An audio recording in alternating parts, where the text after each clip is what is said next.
नमस्कार, बहुत स्वागत है आपका जोहार झारखंड के इस बुलेटिन में। आपके साथ मैं हूं सोनाली सिंह। बड़ी खबर लोहरदगा से, जहां पर एक बड़ा कंटेनर ट्रक बिना ड्राइवर के ही सड़क पर दौड़ने लगा। बेलगाम गाड़ी के सड़क पर करीब 300 मीटर तक दौड़ने से अफरा तफरी का माहौल बन गया। पेड़ से गाड़ी के टकराते ही ड्राइवर गाड़ी छोड़कर वहां से भाग निकला, जिसके बाद गाड़ी मेन रोड पर बिना ड्राइवर के ही दौड़ने लगी। इस दौरान गाड़ी पर पेड़ लदे रहने से कुछ गाड़ियां क्षतिग्रस्त भी हुई, लेकिन राहत की बात यहां पर यह रही कि इस हादसे में जान माल का नुकसान नहीं हुआ। गाड़ी से कूदने के दौरान ड्राइवर को हल्की सी चोट भी आई है, जिसका सदर अस्पताल में इलाज कराया गया। मौके पर पहुंची पुलिस ने जब गाड़ी की जांच की तो उसमें कबाड़ी का स्क्रैप लदा था। बिना ड्राइवर के ही गाड़ी के सड़क पर दौड़ने की घटना का वीडियो इस वक्त सोशल मीडिया पर जमकर वायरल हो रहा है। तस्वीरें आप देखिए, जहां पर बिना ड्राइवर के ही जो ट्रेलर था वो दौड़ता हुआ चला गया। टक्कर के बाद गाड़ी से हालांकि ड्राइवर ने सूझबूझ दिखाई और कूदकर अपनी जान बचा ली। हादसे में कई गाड़ियां यहां पर क्षतिग्रस्त बताई जा रही हैं। ड्राइवर को भी हल्की चोट आई है, जिसका इलाज सदर अस्पताल में जारी है। कंटेनर पर स्क्रैप लदा था। बिना ड्राइवर के कंटेनर का जो वीडियो इस वक्त वायरल हो रहा है दौड़ने का, वो इस वक्त सभी को हैरान कर रहा है। लोहरदगा में तो बहुत बड़ा हादसा होते होते बीता है। गाड़ी अनियंत्रित होते हुए बहुत सारे लोगों को मतलब समझिए बहुत बड़ा हादसा बच गया। बहुत लोग बच गए इस कारण, और पेड़ को मारते हुए गाड़ी अनियंत्रित होकर के रास्ता में गाड़ी रुकी हुई है, जिसको अभी ड्राइवर का इलाज सदर थाना में चल रहा है और अभी गाड़ी को लेकर पिकेट में ले गई है। गाड़ी में जैसा कि हम लोग को पता चला था कि गाड़ी मवेशी लोड है, लेकिन थाना में जाने के बाद ही कार्रवाई हो पाएगी, देख पाएंगे। और बड़ी खबर आपको कोडरमा से बताते चले, जहां पर कोडरमा बड़काकाना रांची रेलखंड पर पहाड़ का मलबा गिर गया है, जिससे कुछ देर तक रेल यातायात बाधित रहा। हालांकि बाद में रेल पटरी से पहाड़ का मलबा हटाया गया, जिसके बाद मालगाड़ी का परिचालन शुरू हो गया है। पटरियों के नॉन इंटरलॉकिंग कार्य की वजह से इस रूट से चलने वाली पैसेंजर ट्रेन पिछले कई दिनों से रद्द है। जवाहर पुल के पास रेल पटरी पर देर रात यह हादसा हुआ। आपको ये भी बताते चले कि रेल पटरी और बरही कोडरमा के बीच निर्माणाधीन 4 लेन सड़क के बीच ये पहाड़ है, जिसका मलबा रेलवे ट्रैक पर गिरा था। पिछले साल भी 16 जून को रेलवे ट्रैक पर इसी पहाड़ का मलबा गिरा था।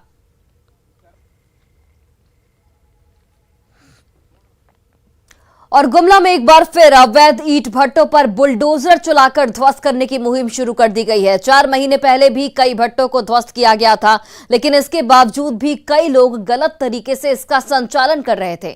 डीसी ने इसके बाद अवैध ईंट भट्टों को ध्वस्त करने का निर्देश जारी किया, जिसके बाद गुमला शहर के तरी स्थित भट्टा को बुलडोजर चलाकर ध्वस्त कर दिया गया है। इस दौरान सीओ के साथ एसडीपीओ और पुलिस बल भी मौजूद रहे। जेसीबी के जरिए चूल्हों को खोदकर ध्वस्त किया गया। प्रशासन की कार्रवाई में ईंट भट्टे की चिमनी को भी यहां पर नष्ट किया जाना था, लेकिन तकनीकी वजहों से उसे अभी नष्ट नहीं किया जा सका। इसके बाद इसे भी ध्वस्त किया जाएगा। मामला यही है कि जितना भी गुमला जिला अंतर्गत लाल ईंटा का भट्ठा और चिमनी है, जिसको ध्वस्त करने का निर्देश उपायुक्त महोदय के माध्यम से मिला है हम लोग को, तो ये ऐसे भी वाइल्ड लाइफ सेंचुरी के अंतर्गत आता था और इससे हम लोग शुरुआत किए हैं आज।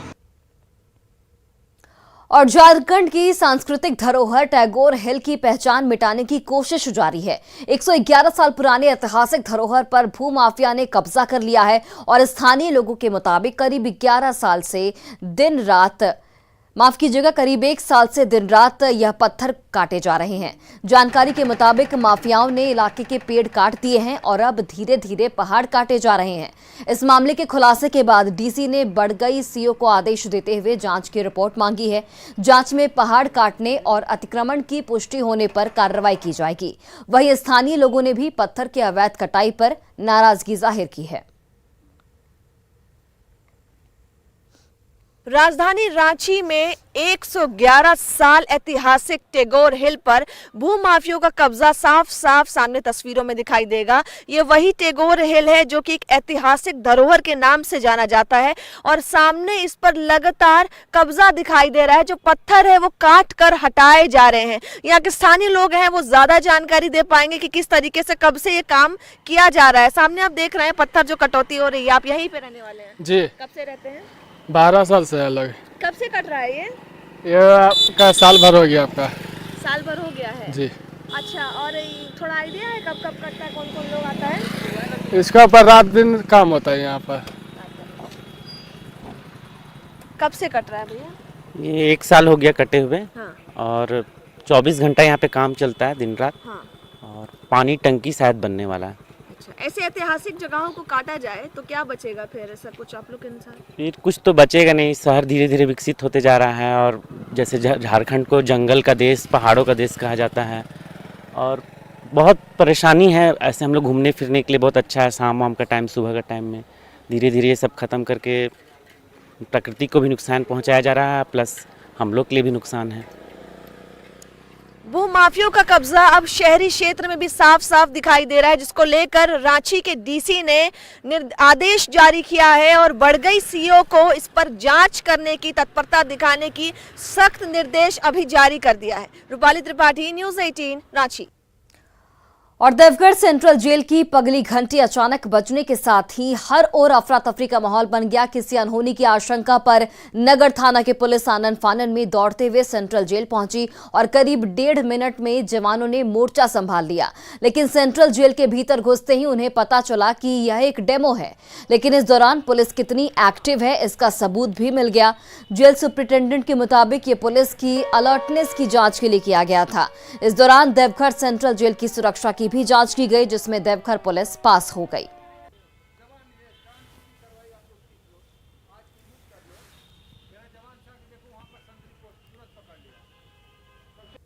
कल भी जो एक दुमका में जो घटना हुई थी जेल गेट के सामने, तो आज पहली बार हम एक थाना प्रभारी बनने के बाद मैंने जेल का अलार्म बजा था, तो मैं भी कि बाद में पता चला कि वो एक प्रकार से अलर्टनेस देखने के लिए था, मॉक ड्रिल था। बट हमारी टीम ने और मैं स्वयं अपने पदाधिकारी और बल के साथ विदिन 1.5 मिनट्स हम लोगों ने पहुंच करके और उस पर तुरंत फौरी कार्रवाई के लिए अपना अलर्टनेस दिखाया है। हम लोग मॉक ड्रिल करते हैं, ये बीच बीच में किया जाता है। हमारा सुरक्षा व्यवस्था कैसी है उसकी जांच के लिए।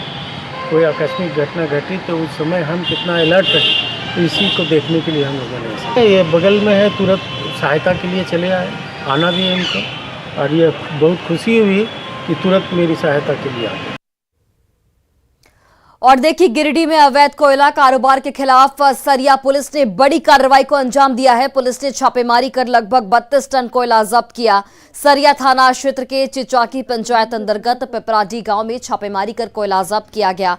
गुप्त सूचना के आधार पर सरिया पुलिस ने यह कार्रवाई की है। फिलहाल पूरे मामले की छानबीन जारी है और अवैध कारोबार में शामिल लोगों के खिलाफ आगे की कार्रवाई की तैयारी इस वक्त की जा रही है।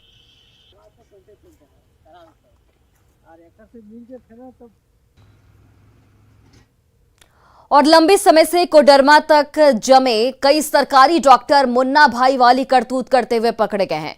ऐसे 12 सरकारी एमबीबीएस डॉक्टर चिन्हित किए गए हैं, जिनका कई महीनों पहले ही कोडरमा से दूसरे जिलों में ट्रांसफर हो चुका है। बावजूद इसके ये लोग अभी तक बायोमेट्रिक हाजिरी कोडरमा जिले से ही बना रहे हैं। साथ ही ट्रांसफर वाले जिले में नहीं रहकर वहां की स्वास्थ्य सेवा से खिलवाड़ भी किया जा रहा है। इनमें से अधिकतर डॉक्टर या तो कोडरमा में अपना घर बना चुके हैं, वहीं निजी क्लिनिक भी चलाने का उन पर आरोप है। डीसी ने बताया कि इसकी सूचना विभाग को दी गई है और अगर दूसरे जिलों में भी इसी तरह का अभियान चले तो कोडरमा में तैनात डॉक्टरों की सही स्थिति का पता लगाया जाएगा। उन्होंने डॉक्टरों की इस हरकत को गलत करार दिया है। सभी डॉक्टर करके हम लोग विभाग को सूचना भेजे हैं ताकि कम से कम जो डॉक्टर जिस जिले में पोस्टेड है उस जिले में ही अटेंडेंस बनाए, उस जिले में अपना योगदान दे। और यही मुहिम अगर अन्य जिलों में भी चलेगी तो कोडरमा के भी डॉक्टर्स अगर अन्य जिलों में जाके यहाँ का अपना जो दायित्व वो नहीं निभा रहे होंगे तो उन पर भी थोड़ा दबाव पड़ेगा। तो वो लोग अपनी अपनी सेवाएँ सरकारी नौकरी में रहते हुए जिस जगह पोस्टेड है वहाँ दे पाएंगे और लोगों को उसका लाभ होगा, उससे फायदा होगा। अगर कार्रवाई विभाग स्तर से थी तो इसमें अपेक्षित। बड़ी खबर आपको धनबाद से बताते चले, जहां पर महुदा थाना क्षेत्र में NH 32 के तेलमच्चो ब्रिज के पास मवेशी लदे पिकअप वैन को अज्ञात वाहन ने टक्कर मार दी। टक्कर इतनी जबरदस्त थी कि दोनों गाड़ियों के परखच्चे उड़ गए। वहीं पिकअप वैन का ड्राइवर केबिन के पास ही फंसकर रह गया और मौके पर ही उसकी मौत हो गई। इस घटना में 3 लोग गंभीर रूप से जख्मी बताए जा रहे हैं। वहीं 2 मवेशियों की भी मौत हो गई है। ग्राम सुरक्षा दल की ओर से मिली जानकारी के बाद पुलिस मौके पर पहुंची और एम्बुलेंस से सभी घायलों को SNMMCH भेजा गया। हादसे में घायल लोग बोकारो के सेक्टर 12 इलाके के रहने वाले बताए जा रहे हैं। हम लोग को जैसे ही सूचना मिला कि गाड़ी एक्सीडेंट हुआ है, हम लोग घटनास्थल पर पहुंचे। घटनास्थल पर देखे कि कोई एक बोलेरो पिकअप दुर्घटनाग्रस्त हो गई है। उसमें 3 आदमी घायल है पड़ा हुआ था और एक आदमी स्पॉट किया हुआ था जो गाड़ी के अंदर फंसा हुआ था। उसको किसी तरह से निकाले और चारों आदमी को PMCH 108 की सहायता से और NHI के एम्बुलेंस की सहायता से भेज दिए हैं। और देवघर के पालाजोरी थाना क्षेत्र से एक महिला का शव कस्तूरबा स्कूल के पीछे एक पेड़ से झूलता हुआ बरामद किया गया था। पुलिस ने शव को कब्जे में लेकर पोस्टमार्टम के लिए भेज दिया है। मृतक की बहन के मुताबिक वो मेला देखने गई थी। रामा नाम का एक युवक उसे घर पहुंचाने की बात कहकर अपने साथ लेकर गया था।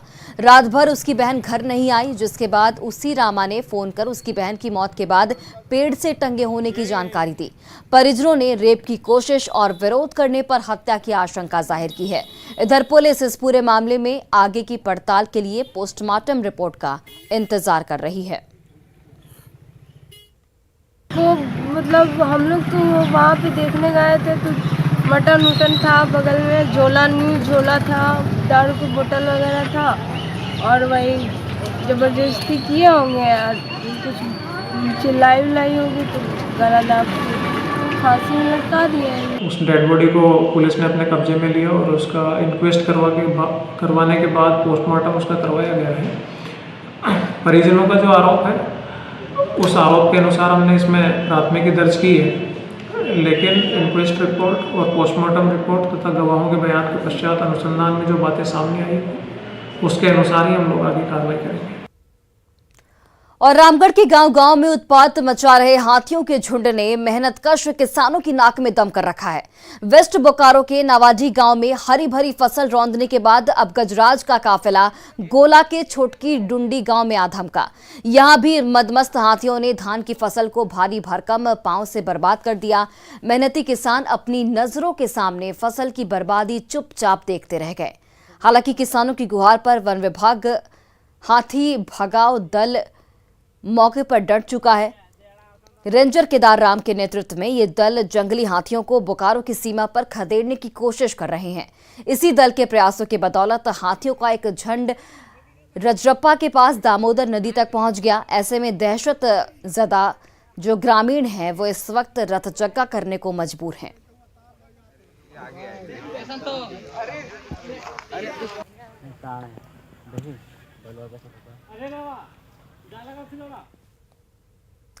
राजधानी रांची को जल्द ही एक नए और बेहतर लुक में सामने लाने की कोशिश में नगर निगम जुट गया है। नगर निगम की बैठक के बाद रांची में कई अहम बदलाव देखने को मिल सकते हैं।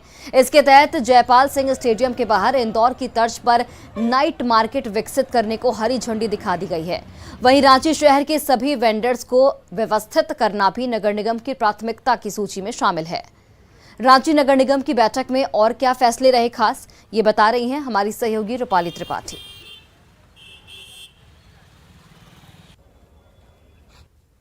रांची नगर निगम की बैठक के बाद राजधानी रांची में कई अहम बदलाव देखने को मिलेंगे। रांची में इंदौर के तर्ज पर नाइट मार्केट लगाया जाएगा। यहाँ पर रात भर जो है फूड स्टॉल से लेकर कई अन्य स्टॉल्स लगाए जाएंगे, जिससे स्थानीय लोगों के साथ साथ दुकानदारों को भी दोगुना फायदा होगा। बता दें कि इस अहम बैठक में कई निर्णय लिए गए हैं, जिसके वजह से रांची जो है वो जाम मुक्त देखा जाएगा, जिसका कहना है कि नो वेंडिंग जोन में अगर कोई ठेला खूमची या दुकान लगाता है तो नियम अनुसार उस पर कड़ी कार्रवाई होगी। नाली या स्लैब के ऊपर दुकान लगाने या अतिक्रमण करने से उस पर भारी जुर्माना वसूला जाएगा। वहीं नगर निगम की ओर से पूरे शहर भर में 2 दिवसीय कैंप लगाया जाएगा, जहां पर दुकानदारों को जागरूक किया जाएगा।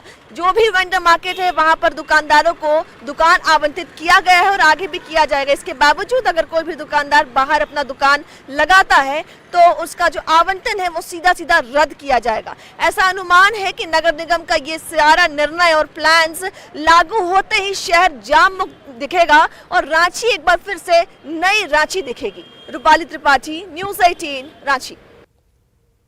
बोकारो में बोकारो स्टील के CSR विभाग की ओर से हैप्पी स्ट्रीट का आयोजन किया गया। इस दौरान सेक्टर 4 के गांधी चौक के पास से बोकारो मॉल तक लोग सड़क पर जुटे और जमकर मौज मस्ती की।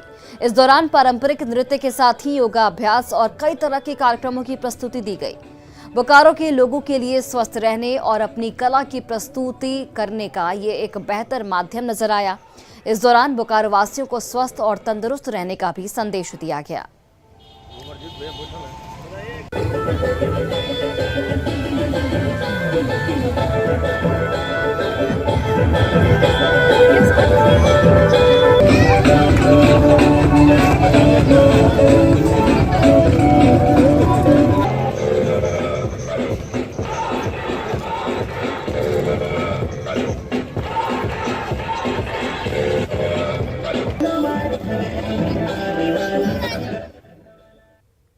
बहुत अच्छा लग रहा है हैप्पी स्ट्रीट में आकर के। बहुत चहल पहल है, लोगों के चेहरे पर हंसी है। हैप्पी स्ट्रीट का पहला मकसद ही यही था कि लोग स्वस्थ रहें और हंसते मुस्कुराते रहें, और यही मैसेज वो हम लोग पूरे दुनिया को देना चाहते हैं। बहुत ही अच्छा फील कर रहा हूँ। पिछले हफ्ते से ये शुरू हुआ है और बहुत ही आनंददायक पल और लोगों को रिलैक्स होने का और फ्री होकर के अपना एंजॉय करने का एक मौका है बोकारो के लिए। जमशेदपुर के बिष्टुपुर गोपाल मैदान में झारखंड महोत्सव का आयोजन किया गया। वहीं आज झारखंड महोत्सव और रोड मेल्टर्स क्लब की ओर से धूम्रपान निषेध का संदेश देने के लिए गोपाल मैदान से बाइक रैली निकाली गई। यह मुख्य सड़क होते हुए साकची रेलवे स्टेशन गोलमुरी होते हुए वापस गोपाल मैदान पहुंचेगी। 1 दिसंबर से लेकर 10 दिसंबर तक यह झारखंड महोत्सव का आयोजन किया गया है। इसके पहले बाइक रैली के जरिए स्मोकिंग के खिलाफ जागरूकता फैलाई गई।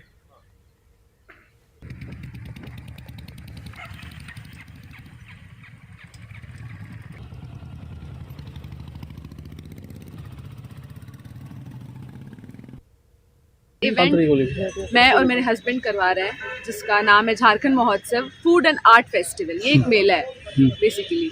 तो ये गोपाल मैदान में हो रहा है 1 से 10 दिसंबर तक। इसमें काफ़ी सारे टैलेंट्स आ रहे हैं, काफ़ी सारे स्टार्टअप्स हैं, NGOs हैं, यूनिक चीज़ें हैं, जैसे बैम्बू के प्रोडक्ट्स हो गए, या फिर पहाड़ी चाय जो कि महिलाओं ने मिलके बनाया है बैम्बू से, अपने से बीन के, ठीक है। एंड आर्टिस्ट है काफ़ी सारे, लाइक झारखंड का पहला लीफ आर्टिस्ट जीत महतो करके, तो वो हमारे आर्टिस्ट हैं। प्लस हर दिन का अलग अलग एसेंस है, हर दिन का अलग अलग एसेंस है। संदेश यहाँ पर यह है कि आज हमारे जितने भी मेंबर्स हैं सब रोड मेल्टर्स क्लब के साथ यहाँ आए हैं, जो भी मेंबर्स हैं, और हम लोग का एक ही मोटो है, वो है आज का से नो टू ड्रग रैली। ये आप देख सकते हैं, ये झारखंड महोत्सव के द्वारा ईशा मैडम के द्वारा अपने को बुलाया गया, तो हम लोग बोले चलो अपना भी कुछ एक कॉज होना चाहिए। और हम लोग का हमेशा एक पर्पस रहता है कि अगर हम कहीं भी राइड करते हैं तो एक कॉज होना चाहिए।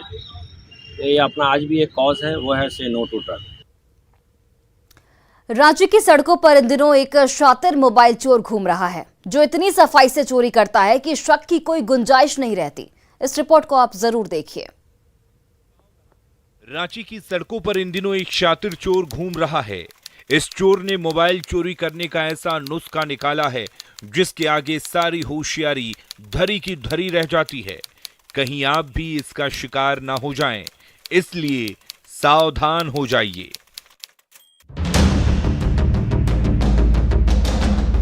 अपने टीवी स्क्रीन पर दिख रहे इस शख्स को पहचान लीजिए। इस शातिर मोबाइल चोर का अगला शिकार आप हो सकते हैं। इसने चोरी की ऐसी तरकीब निकाली है जिसके आगे सारी होशियारी फेल हो जाती है। के बाद जब वो आया तो कुछ पेपर था उसके हाथ में, तो वो आया और फ़ोन के ऊपर ही रखा और कुछ मतलब एक होता है ना कि मैं यहाँ से आया हूँ ये बोल रहा था, और मैंने इसको लिख कर बताया कि सर ऑफिस में नहीं है।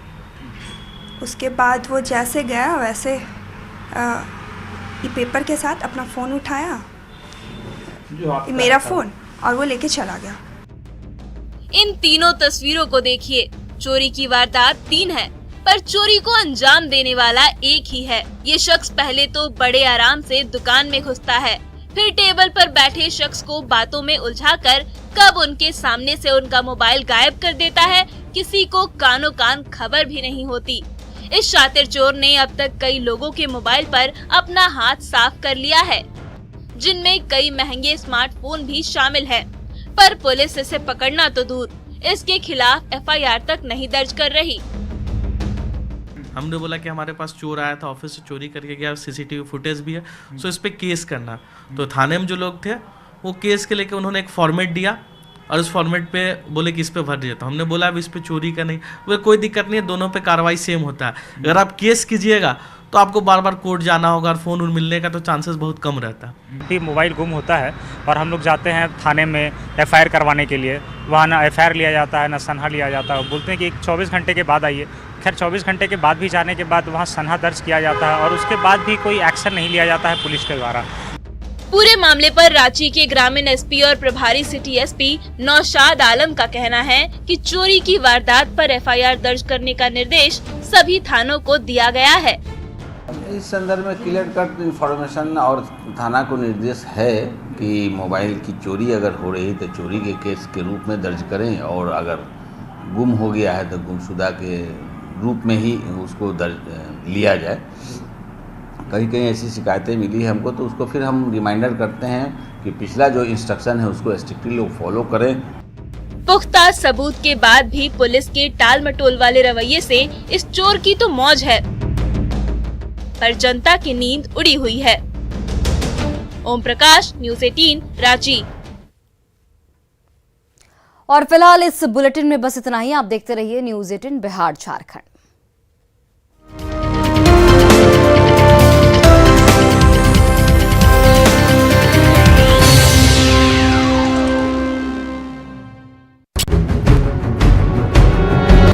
लोग डरे